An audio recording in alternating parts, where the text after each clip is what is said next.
రైతు భరోసాలలో కోతలకు రంగం సిద్ధం చేస్తుంది ప్రభుత్వం. నిబంధనలు కఠినతరం చేయనుంది రేవంత్ సర్కార్. సాగు భూమికి మాత్రమే వర్తించేలా ప్లాన్ చేస్తున్నారు.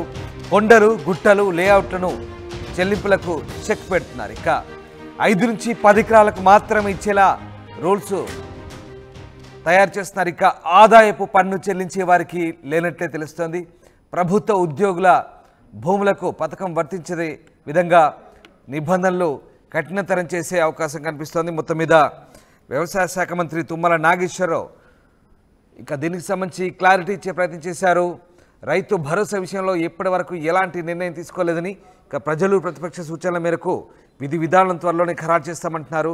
రైతు భరోసాపై ప్రస్తుతం చర్చ సాగుతుందని, సభ్యుల సూచనల మేరకే సాయం అందిస్తామన్నారు.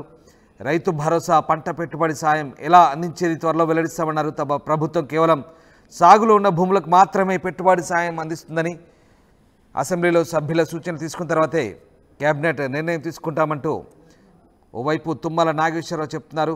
మొత్తం మీద రైతు భరోసాకు సంబంధించి ప్రభుత్వం చాలా కఠినంగా వ్యవహరించే అవకాశాలే కనిపిస్తున్నాయి. ఇక రైతు భరోసా కేవలం చిన్నకారు రైతులకు ఇచ్చేలా మాత్రమే ప్రభుత్వం ప్లాన్ చేస్తుంది. 5 నుంచి 10 ఎకరాల వరకే ఇది అందేలా ప్లాన్ చేస్తుంది. ఇది కూడా సంక్రాంతి తర్వాత రైతు భరోసా అందించే ప్రయత్నం చేస్తున్నారు. నిజమైన రైతులకే మేలు కలిగేలా కొందరిని మినహాయించడంతో పాటుగా పొలం పరిమితి ఖరారు చేసినట్టు తెలుస్తోంది. ప్రభుత్వ ఉద్యోగులకు ఆదాయ పన్ను చెల్లింపుదారులకు రైతు భరోసా ఇవ్వకూడదని భావిస్తున్నారు. అదేవిధంగా 10 ఎకరాలకు పరిమితం చేసే అంశంపైన కూడా ప్రతిపాదనలు సిద్ధమవుతున్నాయి. దీనిపైన అసెంబ్లీలో అన్ని పక్షాల అభిప్రాయ సేకరణ చేసి తుది నిర్ణయానికి రాబోతుంది ప్రభుత్వం. ఉద్యోగుల పేర్లపైన ఉన్న భూమికి పెట్టుబడి సాయం ఇవ్వకూడదని కూడా నిర్ణయించినట్టుగా తెలుస్తుంది. మొత్తం మీద ప్రభుత్వం అసెంబ్లీలో చేసే ప్రతిపాదనలు ఏంటనేది మాత్రం కీలకంగా మారబోతున్నాయి. సభలో ప్రభుత్వం చేసే ప్రతిపాదనలపై అన్ని పక్షాల నుంచి అభిప్రాయాలు సేకరించబోతున్నారు. అదేవిధంగా బీఆర్ఎస్ హయాంలో అమలు చేసిన పథకంలో లోటుపాట్లు ప్రస్తావన తెచ్చే అవకాశం ఉంది. పక్కాగా అర్హత ఉన్న ప్రతి రైతుకు పథకం అమలు చేస్తామని ప్రభుత్వం చెప్తోంది. ఇక అసెంబ్లీ వేదికగా రైతు భరోసా అమలుపై ప్రభుత్వం చేసే ప్రకటనపైనే రైతులో ఉత్కంఠ కొనసాగుతుంది. మొత్తం మీద చాలా పకడ్బందీగా ఈసారి ప్రభుత్వం రైతు భరోసా పథకాన్ని అమలు చేయబోతున్నట్టుగానే అర్థమవుతుంది. రైతు భరోసాలో ముఖ్యంగా ఇన్కమ్ ట్యాక్స్ పేయర్స్కి అలాగే ప్రభుత్వ ఉద్యోగులకు ఈసారి కోత పెట్టబోతున్నారు. అడ్డగోలుగా గత ప్రభుత్వ హయాంలో అడ్డగోలుగా పడావు భూములకు కూడా ఇచ్చినటువంటి రైతు భరోసాని ఈసారి కట్ చేయబోతున్నారు. కొండలు గుట్టలు లేఅవుట్లకు చెల్లింపులకు చెక్ పెట్టబోతున్నారు. ఇక 5 నుంచి 10 ఎకరాలకు మాత్రమే రైతు భరోసా అందేలా నిబంధనలు రూపొందించబోతున్నారు. ప్రభుత్వ ఉద్యోగులకు ఇన్కమ్ ట్యాక్స్ పేయర్స్కి ఈసారి రైతు భరోసా లేనట్టే. మా కరెస్పాండెంట్ మధు జైన్ అవుతారు. మధు, రైతు భరోసా విషయంలో నిబంధనలు కఠినతరం చేసినట్టుగా తెలుస్తోంది. ప్రభుత్వం ఇంకా పూర్తి స్థాయిలో దీనికి సంబంధించి అసెంబ్లీలో చర్చించాక ఎలాంటి ప్రణాళికలతో ముందుకెళ్ళబోతుంది?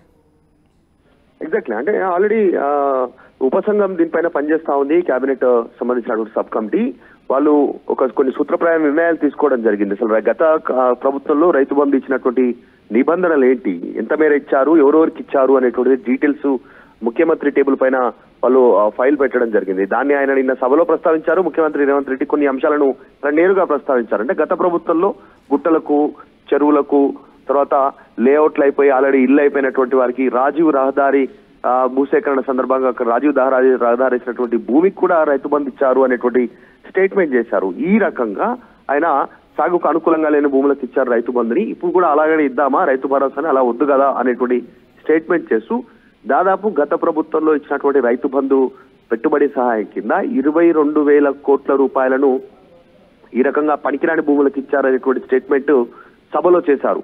ఆ రకంగా కాకుండా, దుర్వినియోగం కాకుండా ప్రజా సొమ్ముని కరెక్ట్ గా సాగు చేసేటువంటి పెట్టుబడి సహాయం అవసరం ఉన్నటువంటి రైతుకే పెట్టుబడి సహాయం ఇద్దామనేటువంటి స్టేట్మెంట్ సంచలనంగా మారింది. దీనిపైన కాకపోతే ఈ అంశాన్ని తెరపైకి తీసుకొచ్చి ముఖ్యమంత్రి రేవంత్ రెడ్డి అంటే రియల్ ఎస్టేట్ భూములకి, గుట్టలకి, చెరువు భూములకి, తర్వాత శిఖం భూములకి, రోడ్డు వేసినటువంటి భూములకి, ప్లాటింగ్ చేసినటువంటి భూములకి, చిలక పనికిరాని వ్యవసాయానికి సాగులేని భూములకి ఇచ్చారు. కాబట్టి అలా ఆ అంశాన్ని చెప్పి అసలైనటువంటి రైతులకి పెట్టుబడి సహాయాన్ని ఎగ్గొట్టే ప్రయత్నం చేస్తుంది ప్రభుత్వం అనేటువంటిది స్టేట్మెంట్ చేస్తున్నారు. విమర్శలు ప్రతిపక్షాలు చేస్తా ఉన్నాయి. సరే ఇవంతా పక్కన పెట్టి అసలు ప్రభుత్వం రైతు భరోసా కింద రేపు సంక్రాంతి నుంచి ప్రారంభించబడేటువంటి పెట్టుబడి సాయాన్ని ఎవరెవరికి ఇవ్వాలనుకుంటుంది అనేటువంటిది కొంతమేర సూత్రప్రాయ నిర్ణయానికి వచ్చినట్టుగా తెలుస్తా ఉంది. అంటే కట్ ఆఫ్ కింద 5 నుంచి 10 ఎకరాల మధ్యలో తీసుకోవాలనేటువంటిది ప్రధాన నిర్ణయం ప్రభుత్వం భావిస్తున్నట్టుగా తెలుస్తా ఉంది. ఫ్యూచర్ లో మార్పులు చేర్పులు కూడా ఉండొచ్చు. దీంట్లో అది కూడా సాగు చేసేటువంటి భూమికే ఇవ్వాలనేటువంటిది ప్రధానమైనటువంటి నిర్ణయం. గతంలో హామీ ఇచ్చినట్టుగా కాంగ్రెస్ అధికారంలో రాకముందుకు రైతుకు భూమి ఉన్న రైతుకు రైతు బంధు ఇస్తారు, కౌలుకు తీసుకున్న రైతుకు కూడా రైతు బంధు ఇస్తారు, రైతు భరోసా ఇస్తారు. తర్వాత రైతు కూలీలకు కూడా రైతు భరోసా రైతు కూలీలకు కూడా ఆర్థికంగా ఆదుకుంటామనేటువంటి స్టేట్మెంట్ ఇస్తారు. దీన్ని ఎట్లా డివైడ్ చేసుకుంటూ ఎట్లా గుర్తించుకుంటూ ప్రభుత్వం ముందుకెళ్తుంది అనేటువంటిది ప్రధానమైనటువంటి సమస్య. ఇప్పుడు ఉన్నటువంటి మేజర్ సమస్య ప్రస్తుతం ప్రభుత్వం ముందున్నటువంటిది ఇదే. కౌలు రైతులకు ఇస్తామన్నారు కాబట్టి ఒకవేళ నిజంగా అసలైనటువంటి రైతు భూ యజమాని ఎవరైతే ఉన్నారో ఆయన దగ్గర నుంచి కౌలుకు తీసుకున్న రైతును ఎలా గుర్తిస్తారు అంటే ఇద్దరి మధ్యలో కంపల్సరీ అగ్రిమెంట్ జరగాల. అగ్రిమెంట్ జరిగితే అసలైనటువంటి భూమి ఓనర్ ఎవరైతే ఉన్నారో రైతు యజమాని ఆయన ఊరుకుంటారా? ఇద్దరి మధ్య గొడవ జరిగే పరిస్థితి ఉంటుందా? ప్రభుత్వమే గొడవ పెట్టే పరిస్థితి ఉంటుందా?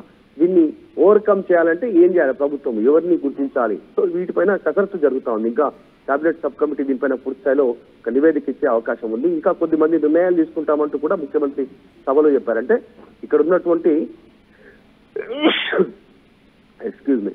ఇక్కడ ఉన్నటువంటి ఎమ్మెల్యేలు ప్రతిపక్షాలకు సంబంధించిన నాయకులే కాదు, రైతు సంఘాల నేతలు ఉన్నారు, అనేక మంది అనేక సంవత్సరాల నుంచి వ్యవసాయ భూమిని నమ్ముకున్న రైతులు ఉన్నారు. వారి అభిప్రాయం కూడా ఫైనల్ గా తీసుకుంటామనేటువంటి స్టేట్మెంట్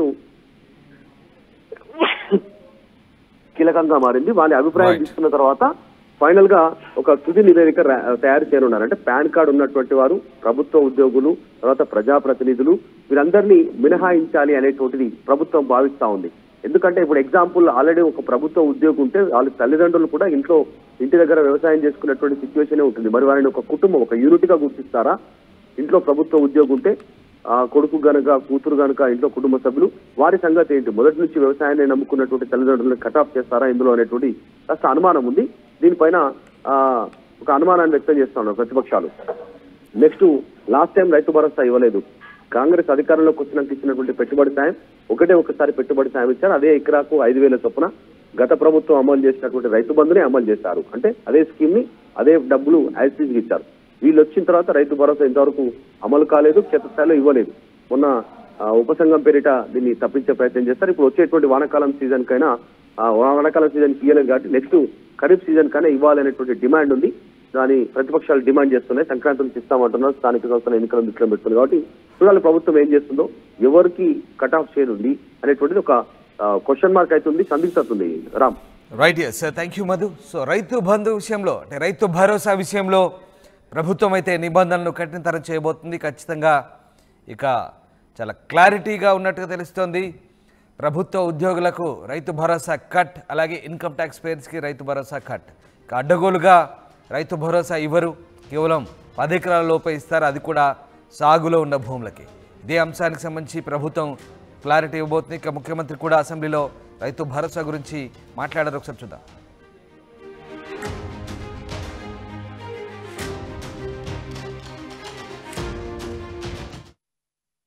పెట్టుబడి సహాయ పథకము, వ్యవసాయ రైతుకు పెట్టుబడి సహాయ పథకము. పెట్టుబడి సహాయం ఎవరికి అధ్యక్ష?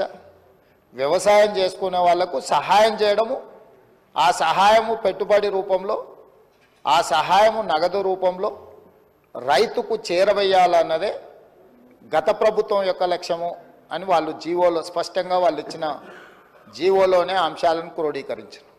మరి అమలు చేసే క్రమంలో గొప్పల కోసం పోయో నిర్లక్ష్యపూరితంగానో లేకపోతే ఏమాత్రం బాధ్యత లేకుండా బాధ్యతారహితంగా వ్యవహరించడం వల్ల సరాసరి ప్రభుత్వానికి అందుతున్న ఒక అంచనా, మేము వచ్చిన తర్వాత 7,625 కోట్లు రైతు భరోసా పథకంలో రైతుల ఖాతాలు వేసినవి తీసేస్తే అంతకంటే ముందు 72,816 కోట్లు గత ప్రభుత్వం రైతులకు రైతు బంధు పథకంలో వేసిండ్రు అధ్యక్ష.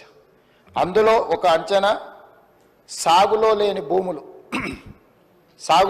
భూములకు 22,606 కోట్ల రూపాయలు సాగులో లేని భూములకు, రాళ్లకు, రప్పలకు, గుట్టలకు, రోడ్లకు, లేకపోతే పరిశ్రమలుగా రూపాంతరం చెందిన లేఅవుట్ల రియల్ ఎస్టేట్లో ఎకరాలను గజాలుగా మార్చి గజాలను లేఅవుట్లు చేసి లేఅవుట్ల ద్వారా ఇండ్లు అమ్ముకొని కాలనీలు వెలిసిన వాళ్ళకు కూడా ఈరోజు రైతు బంధు వచ్చింది. దాంతో 72,000 కోట్లలో 22,000 కోట్లు దాదాపుగా ఆయాచిత లబ్ధి అనర్హులకు చేరిందని ఒక అంచనా అధ్యక్ష.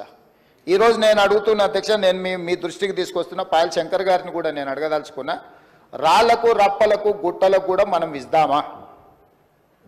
అదేవిధంగా రాజీవ్ రహదారిలో పోయిన పత్రికలలో వచ్చిన వార్తలు అధ్యక్ష, నేనేం కొత్తగా చెప్పట్లేదు. గజ్వేల్ ప్రాంతంలో కల్వకుంట్ల చంద్రశేఖరరావు గారు ప్రతిపక్ష నాయకుడు ప్రాతినిధ్యం వహిస్తున్న గజ్వేల్ నియోజకవర్గ పరిధిలో రాజీవ్ రహదారిలో భూమి పోయి రాజీవ్ రహదారి వేసిన రోడ్డు కూడా రైతు బంధు పథకం ద్వారా నిధులు ఇచ్చింది అధ్యక్ష.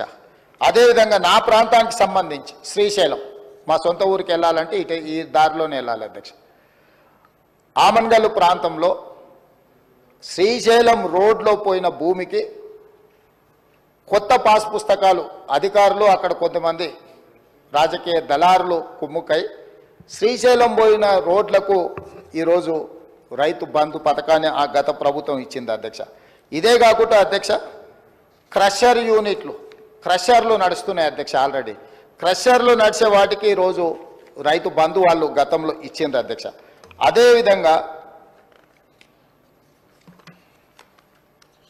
మైనింగ్ భూములు అధ్యక్ష, మైనింగ్ లీజులు ఇచ్చి మైనింగులు జరుగుతున్న భూములకు ఈరోజు రైతు బంధు ఇచ్చింది అధ్యక్ష. అదేవిధంగా టీఆర్ఎస్కు సంబంధించిన నాయకులు, అధికారులు పోడు భూములు రైతులకు, పేదలకు, గిరిజనులకు, ఆదివాసీలకు ఇస్తే వాళ్ళ పేరు మీద కూడా నకిలీ పట్టాలు తయారు చేసి నకిలీ పట్టాల ద్వారా కూడా రైతు బంధు పథకాన్ని ఆయాచిత లబ్ధి పొందిండ్రు అధ్యక్ష. ఈరోజు ఇట్లా చెప్పుకుంటూ పోతే అది క్రషర్లు కావచ్చు, శ్రీశైలం నేషనల్ హైవే కావచ్చు, లేకపోతే రాజీవ్ రహదారి కావచ్చు, లేకపోతే క్రషర్ యూనిట్లు క్రషర్లు పెట్టినవి కావచ్చు, లేకపోతే మైనింగ్లు ఇచ్చినవి కావచ్చు, లేకపోతే హైదరాబాదు చుట్టుముట్టూత, ముఖ్యంగా హైదరాబాదు నగరం చుట్టుముట్టూత ఒకప్పుడు మనందరం చూసినాం. కూరగాయలు పండించేవాళ్ళు, ఆకుకూరలు పండించేవాళ్ళు, వివిధ రకాల ద్రాక్ష తోటలు, చాలా వ్యవసాయం జరిగేది. కానీ ఇవాళ హైదరాబాదు నగరం చుట్టుముట్టూత ఒక 50 కిలోమీటర్ల పరిధిలో 70-80% వ్యవసాయం ఎవరు చేయడం లేదు. రియల్ ఎస్టేట్లుగా మారి, లేఅవుట్లుగా మారి, ప్లాట్లుగా విక్రయించి ఈరోజు మొత్తం వ్యవసాయేతర పనులకు, పరిశ్రమలకు, లేకపోతే ఐటీ కంపెనీలకు, లేకపోతే రియల్ ఎస్టేట్ లేఅవుట్ల కిందనూ మారిపోయినాయి అధ్యక్ష. గత ప్రభుత్వము యావరేజ్గా 2 సీజన్లకు కలిపి ప్రతి సంవత్సరం 3 కోట్ల ఎకరాలకు వాళ్ళు డబ్బులు ఇచ్చుకుంటా పోయినారు అధ్యక్ష. 3 కోట్ల ఎకరాలకు వాళ్ళు ఎకరాకు 10,000 ప్రకారం చేసుకుంటూ పోతే 15,000 కోట్ల రూపాయలు ప్రతి సంవత్సరం దాదాపుగా ±10% వాళ్ళు ఖాతాలలో వేసిండ్రు అధ్యక్ష. అట్లా వాళ్ళు ఇచ్చిన 72,000 కోట్లల్లో 22,000 కోట్ల రూపాయలు జాతీయ రహదారులకు, రియల్ ఎస్టేట్లో ప్లాట్లు అమ్మిన వాళ్లకు, క్రషర్లకు, మైనింగ్లకు, రాళ్లకు, రప్పలకు, కొండలకు, గుట్టలకు దొంగ పాస్ పుస్తకాలు తయారు చేసుకొని అధికారంలో ఉన్నాం కాబట్టి అధికార పార్టీ నాయకుల అనుచరులము, వారి సహచరులము, వారి బంధువులమని వేలాది కోట్ల రూపాయలు కొల్లగొట్టిండ్రు అధ్యక్ష. మరి ఈరోజు నేను అడుగుతున్న తమ ద్వారా ప్రధాన ప్రతిపక్షము ఈ పథకాన్ని 80,000 పుస్తకాల్లో చదివిన సారాంశంతో దీన్ని తయారు చేసిన ప్రధాన ప్రతిపక్ష నాయకుడు వచ్చి ఇంత కీలకమైన అంశం చర్చకు వచ్చినప్పుడు వారు సూచనలు ఇస్తారని అనుకున్నాం అధ్యక్ష.